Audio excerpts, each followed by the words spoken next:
Today I'm going to be talking about 5 different watches for 5 different income brackets. Hey guys, I am Marco Bonfanti, head buyer at Nehoa. Number 5, if you make under $50,000 a year, you're going to be looking at something like an Omega, Speedmaster, or a IWC Big Pilot are great options.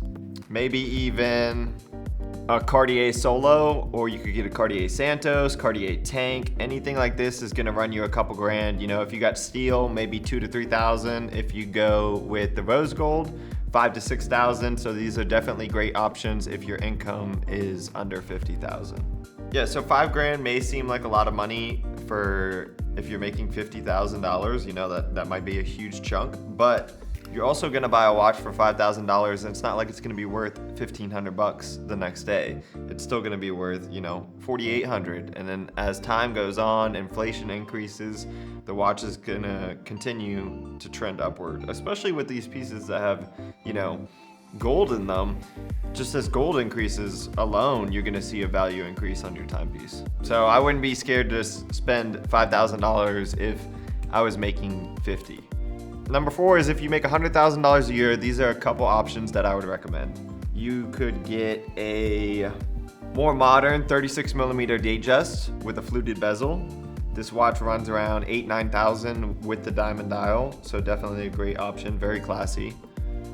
You could get a GP, which is not so common, but a lot of value for the price point. This watch retails for $17,000 and they trade for, you know, $10,000. So you're getting a lot of bang for your buck in something like this. With the Datejust for a little bit more money, you could get, you know, a Jubilee bracelet. You could get it with box and papers. Without box and papers, it is gonna fluctuate around $1,500, $1,000, $1,500 based on it having papers or not, and based on you going Jubilee or Oyster. So there's definitely a preference. If I was making 100 grand, I mean, you could even get this watch in two-tone for around $1,000 more, you know? So that's something that I would definitely consider. If I was making 100 grand, I'd probably be wearing a two-tone Datejust 36. More modern with the updated bracelet, you know, not an old 5-digit one, but a 6-digit 116233, 116234, or similar, you know. I think Rolex is going to be the best storage of wealth. I think you're going to be able to retain a massive amount of the money that you spend on it, and it's just going to be the one that increases the fastest. So number 3, in the $250,000 bracket, you got a couple options. You could go for a two-tone Sky Dweller, which you can get an Oyster bracelet or Jubilee bracelet. You could go for a two-tone 41mm Datejust with a Jubilee bracelet, or you could get an Oyster bracelet. And these run anywhere from, you know, $13,000 up to $20,000 depending on the dial configuration that you get. So these are definitely great options. And the Sky Dweller is going to be a touch more around, you know, high teens, low 20s, depending on your configuration. These are great options for someone making $250,000 that have a little bit more risk presence than, say, a Datejust 41 in steel or a Datejust 36 in steel. Even though these are great options, this just gives you a little bit more pop with the two-tone. For women in this price range, you could get an extremely nice Datejust 31 with this one specifically has a chocolate diamond 6, rose gold two-tone. This watch is around $18,000 new, so definitely a great option for someone who's making $250,000.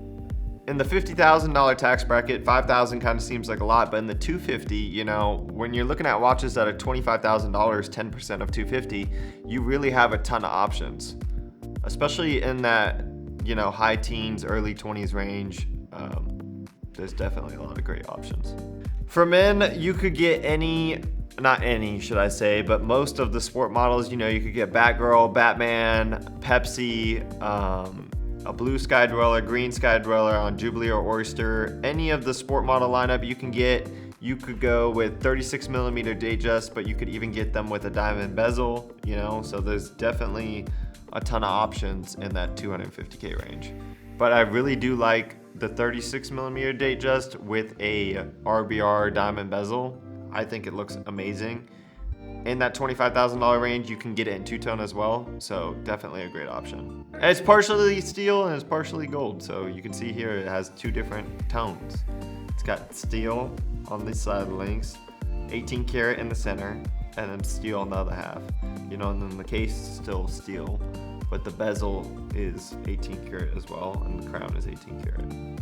When people are talking about two-tone watches, they mean that this is a bimetal watch. So it's got the 18 karat running through the center links here, but then it's still got the 904 steel on the outside, you know?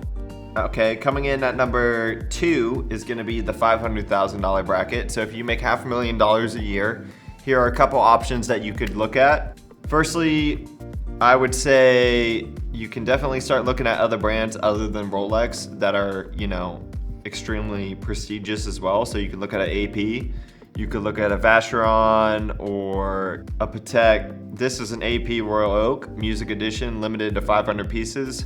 This watch is around mid 40s to low 50s. So this is definitely something that falls into that 10% of your income range. So I think an AP Royal Oak, you could get it on bracelet. You know, you don't have to get the music limited edition. You could just get a plain chronograph or a no function, no complication watch. Like a 15500 ST would be in the 30s or 40s, and I think is a great option for that income.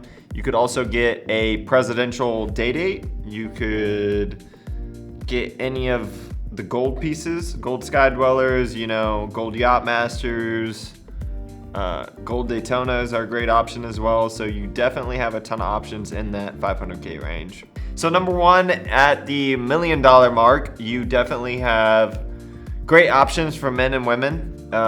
For men, you could get this 5396G, which comes with diamond markers. It is a annual calendar by Patek Philippe. This watch has an MSRP of around $72,000. So even if you're swinging on something like this, it's still gonna be under that 10% budget, but it's pretty hard to beat. For women, or you know, even unisex, you can get a 36mm diamond set day-date 36. So this one is an RBR, comes with the factory diamond bezel. RBR means the diamonds here are round. You could get a TBR, which comes with baguettes, meaning triangle, trapezoid, I don't know what TBR means, but they're a different shape of diamonds. RBR, round diamonds, round brilliant. This is a opal dial with diamond Roman numeral hour markers. Definitely a great option. Very rare piece, actually. Stone dial day dates themselves are very uncommon. So definitely a lot of things you could buy up to 100 grand. I mean, you can get gold APs, you can get gem set, solid gold Rolexes, you can get crazy complications on Patek Philippe's. So there's definitely a lot of options in this price category.